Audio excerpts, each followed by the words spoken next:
Right guys, quick video for you today on the mechanics of a bench press. And what I want to cover today is about a common complaint that a lot of people make when they start training here and they've trained before, and that is they've got shoulder pain, particular shoulder pain right here.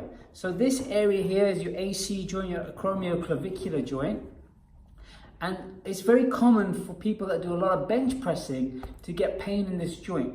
I'm going to show you why that is today and what you can do about it.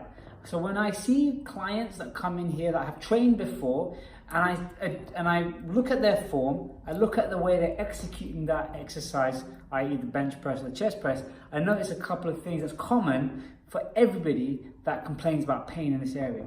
First thing I want to explain to you is the mechanics of the pec. The pec, which is right here, your chest muscle, which attaches all of these points around the middle part of your upper body.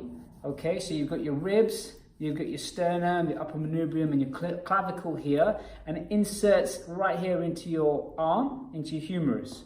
Its main function is this movement here, okay? I'm not going to go through the complicated terms for it. So when you're doing a bench press, in this position, it's very common for you to go beyond a certain range of motion, okay? So your pec's active range of motion is not as low as most people think. A lot of people think bringing the chest to the bar is a great idea. I'm gonna have you consider that might not be optimal for you. And everybody's individual biomechanics dictate how low they should bring the bar. So my body shape, the way my anatomy is designed, the way my biomechanics is designed, slightly different to yours. So the way I do the exercise might be a different way you do the exercise, okay? But the first thing I want you to think about is, if I do this position here where I've got my arm out in front of me, yeah? I've got tension on my chest, I'm squeezing my pec muscle, I'm keeping my shoulder pinned back, okay? From this position, I've got nice tension on my chest. If I start pulling my elbow back at 90 degrees and keep the tension on my pec, you're going to feel this point in this movement here where around here I lose the tension in my chest, around here, just there. It's hard for me to maintain contractile tension here, and I can start feeling a little bit of tension starting posterior head of the delt, i.e. the back of the shoulder, and the more I go back like that, the less tension I feel in the chest, and the more I feel it on the rear delt, the back of the shoulder, okay? If you've got a heavy bar and you're going into this position that's too low, you've lost contractile ability in your chest, all right? And your shoulder's doing all the work from this position here. You're in a compromised position. This is not the ideal position to work your shoulders from anyway, okay?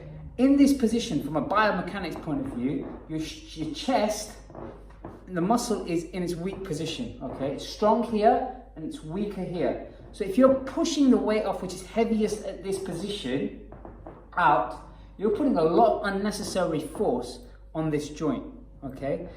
So what you want to try and do is you want to try and lower the bar now, keeping your shoulders pinned back, keeping the bar coming down to the point where you feel like you're at the end range of that contractile ability of the chest. For me, it's roughly 90 degrees around here.